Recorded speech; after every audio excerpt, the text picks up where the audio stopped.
Bonjour à tous, bienvenue dans Sentez-vous bien, votre émission consacrée à la santé et au bien-être. Pour ce premier numéro de l'année 2025, je vous adresse mes meilleurs vœux et une bonne santé, bien évidemment, pour cette année 2025. Je vous propose aujourd'hui qu'on aborde un sujet qui concerne beaucoup de monde en ce mois de janvier, la grippe. Alors, comment y faire face et comment renforcer ses défenses immunitaires après la période des fêtes et en plein hiver? On fait le point, comme toujours, avec François. Bonjour François, comment vas-tu? Ça va très bien. Bonjour Livia, bonjour à tous. Pas de grippe? Pas de grippe, hein, non. T'as l'air en forme, ça va bien. Alors la grippe, justement, on en entend beaucoup parler en ce moment dans les Vosges, mais partout ailleurs, bien évidemment. Comment elle se révèle et pourquoi elle se révèle à ce moment précis, en plein hiver? Bonne question. Alors, il y a plusieurs pistes. La première, c'est que les virus aiment bien en fait des températures plus basses. Et souvent, quand on respire, comme là, c'est le cas de l'air froid, mes muqueuses vont être plus fraîches et le virus va pouvoir s'installer avec une température plutôt basse. C'est d'ailleurs pour ça que souvent, le corps va faire de la fièvre. Parce que lorsqu'on a 40 ou 41, comme c'est le cas avec la grippe, eh bien en fait, le virus n'aime pas. Chaque fois qu'on gagne 1 degré, le virus est moins fort et nos défenses immunitaires sont plus fortes. Donc, il ne faut pas avoir froid, mais bon, quand on vit dans les Vosges ou en Lorraine, on a quand même une fraîcheur. Donc, il y a quand même des choses à faire pour prévenir. Et puis, bien sûr, il y a des carences. Ça, on le sait. Par exemple, la carence en vitamine D. Donc là, aujourd'hui, nous avons du soleil, mais on n'a pas toujours cette chance-là. Donc faites le point avec votre pharmacien, avec votre médecin. Est-ce que vous n'êtes pas carencé? J'avoue que toutes les personnes que j'accompagne sont carencées de nos jours. Donc ça, c'est vraiment la première chose. Dans les Vosges, on a aussi souvent une carence en iode, j'en parle souvent. On peut aussi prendre de l'iode régulièrement, ou des huîtres si on aime bien. Et puis, bien sûr, utiliser des plantes, et ça c'est intéressant puisque les plantes vont nous aider au système immunitaire. Alors, on peut aussi l'anticiper, on en parle beaucoup de l'anticipation dans cette émission chaque mois. L'alimentation joue notamment un rôle dans la prévention de la grippe. Alors, c'est trop tard pour ceux qui l'ont, mais pour ceux qui ne l'ont pas encore, peut-être qu'on peut l'anticiper. Alors oui, l'alimentation, d'ailleurs, ça devient de plus en plus d'actualité, hein, c'est effectivement manger des légumes. Eh oui, il faut aimer les légumes. Alors les jeunes générations souvent ne mangent plus assez de légumes, des choses vertes. Dans les Vosges, historiquement, on avait une nourriture l'hiver qui était avec des choux, avec des légumes racines. Et puis effectivement, ça c'est important parce que c'est indirectement, ça va agir sur le microbiote, vous savez, ces bactéries qu'on a dans l'intestin. Et ces microbes, ils peuvent nous défendre contre les virus. Et s'ils sont en forme, eh ben, ils vont avoir une action au niveau immunitaire.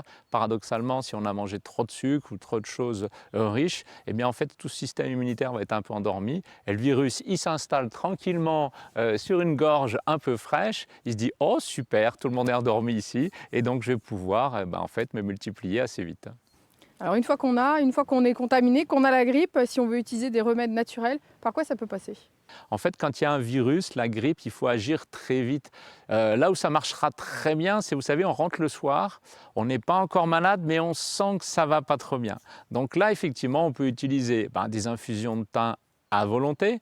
Il y a des huiles essentielles qui fonctionnent bien. Dans les Vosges, on en a une, c'est l'huile essentielle de sapin. Elle est très immunitaire, mais une astuce, c'est que lorsqu'on veut agir sur un début de symptômes, il faut en appliquer vraiment très très souvent. C'est-à-dire, on prend un petit peu d'huile végétale, quelque chose de doux, comme de l'huile d'olive par exemple. On met quelques gouttes d'huile essentielle et on vient se frictionner la gorge, les bronches, les poumons derrière, et là il faut en mettre toutes les 2-3 heures. Et c'est comme ça qu'on va pouvoir avoir une action préventive. Des tisanes et des huiles essentielles vraiment très très souvent. Les tisanes et décoctions, on sait que c'est des remèdes simples et qui sont très, très efficaces. Oui, d'ailleurs, si on a de la fièvre, il y a des infusions avec les fleurs de sureau, qui sont des plantes locales, avec des écorces de saule blanc aussi, qui est riche en vitamine C, avec des molécules aussi qui vont nous protéger, mais aussi capable d'accepter cette fièvre. Alors une idée souvent répandue, c'est qu'il faut lutter contre la fièvre, et notamment pour les personnes qui la supportent bien, c'est plutôt un allié par rapport à ce que je vous disais. C'est pour ça que l'accompagner avec les plantes, c'est beaucoup mieux que de se jeter, comme on le ferait tout de suite, sur un paracétamol. Mais effectivement, dès que vous descendez la fièvre, le virus il va reprendre un petit peu de vitalité. Donc les tisanes et les huiles essentielles de sapin pour essayer de guérir au plus vite. Tout à fait. Et alors une fois qu'on l'a eu, quels conseils peut-être pourrait-on donner à nos téléspectateurs pour se requinquer un petit peu, réhydratation, repos, par quoi ça passe? Alors il faut repartir, il ne faut pas s'arrêter.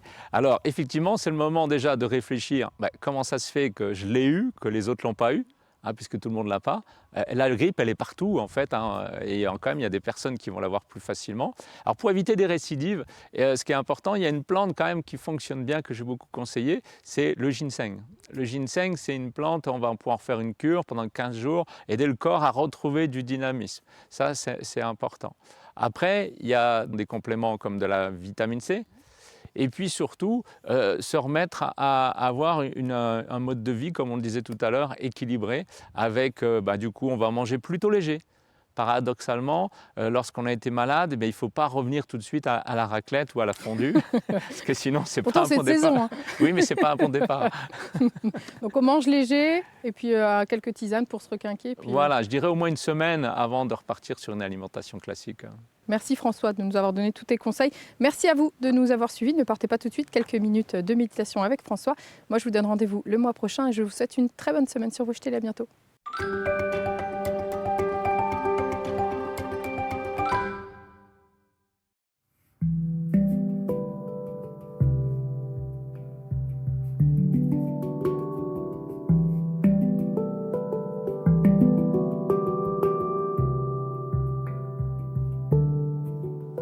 Je vous invite à profiter de ce beau paysage hivernal pour vous accorder un moment de repos, un moment de détente,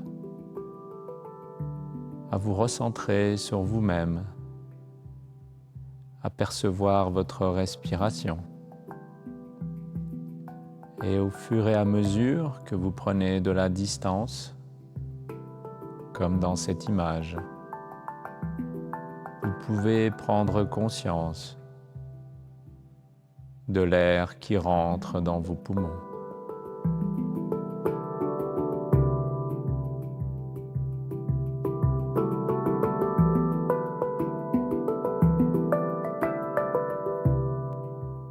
C'est comme si ce mouvement lent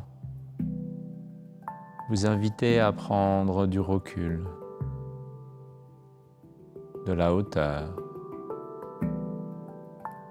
Il y a cette eau figée, glacée,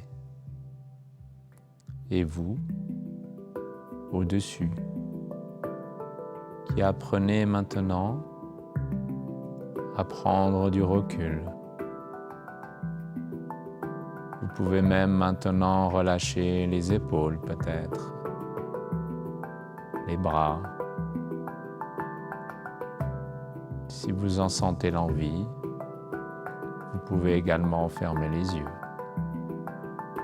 et découvrir que ce paysage est toujours présent.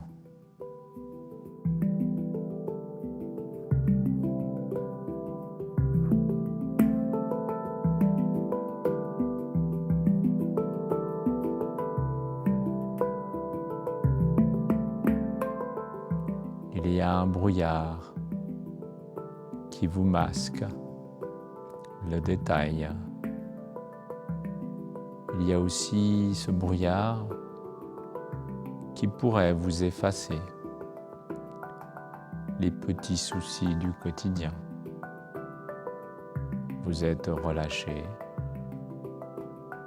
vous êtes apaisé et vous commencez maintenant à apprécier cet état. Il y a toujours cette respiration maintenant plus lente.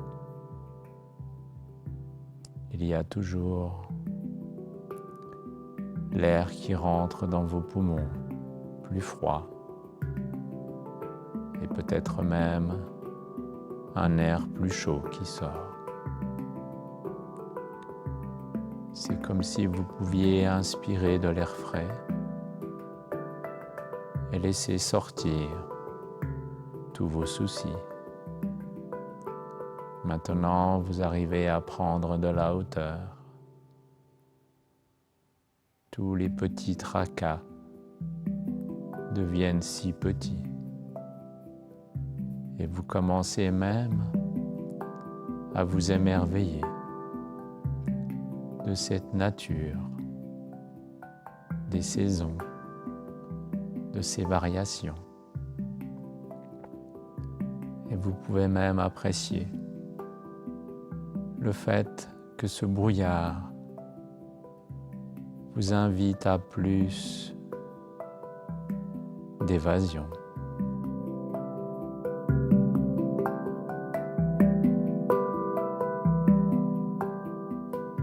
Il y a en dessous de vous cette surface si plate, si lisse,